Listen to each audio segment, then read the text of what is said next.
C'est pas le nombre qui fait la force d'un événement. Un événement, ça se bâtit tranquillement, semaine après semaine, en tapant avec volonté et conviction sur le même clou.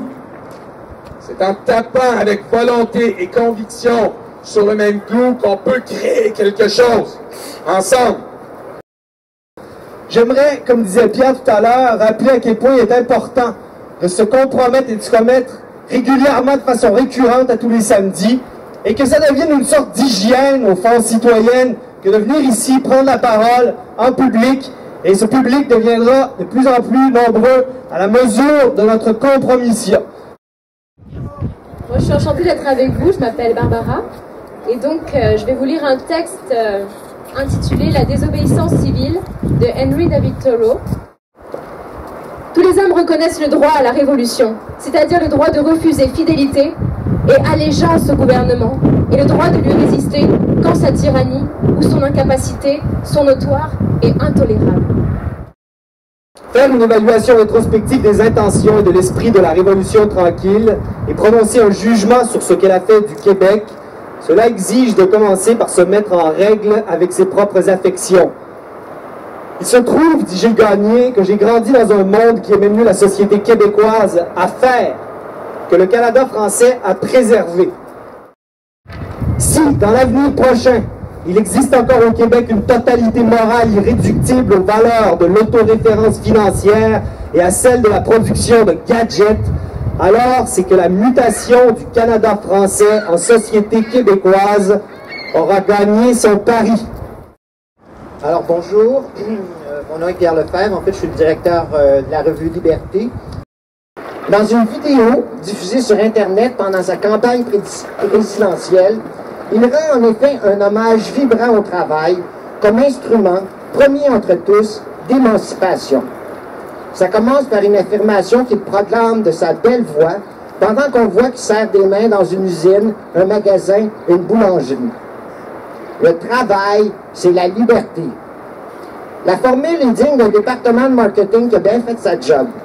Mais le problème, c'est que quelqu'un d'autre y avait pensé avant lui, puis l'avait trouvée tellement belle qu'il l'avait fait forger en lettres de fer, puis hissée au-dessus de deux portails, soit ceux qu'on retrouvait à l'entrée des camps d'Auschwitz puis de Dachau.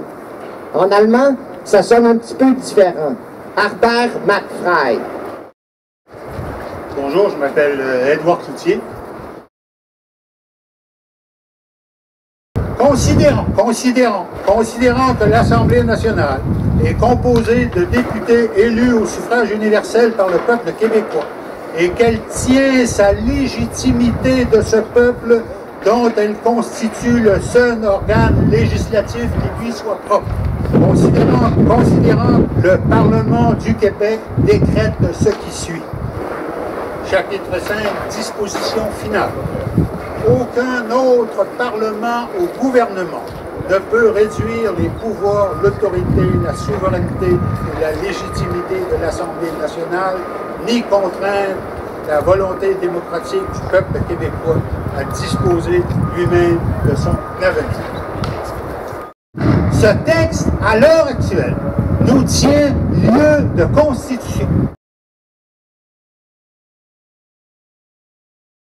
Alors, Jean Charest, d'un côté, nous dit qu'il valorise la langue française, que c'est la langue commune, et pendant ce temps-là, on permet que des cégeps s'anglicisent. Il y a maintenant des programmes unilingue anglais au cégep Édouard-Montpetit à Longueuil. Avoir une langue commune, ça veut dire inclure tous les citoyens de toute origine. C'est ce qui nous permet de former une société cohérente.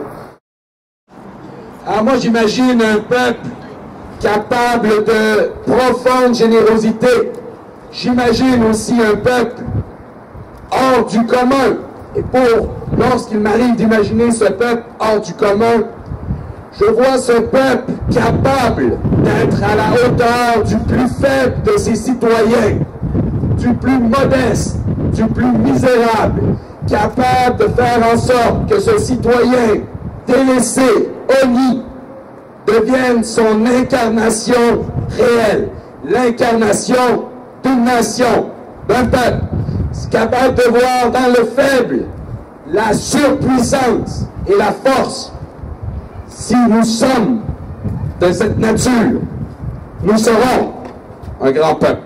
Alors ensemble, pouce après pouce, millimètre par millimètre, nous devons agir, revenir au militantisme, même pour les hédonistes perdus.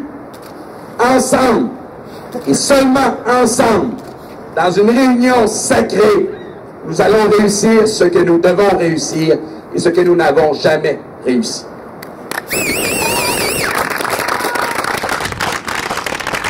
Please.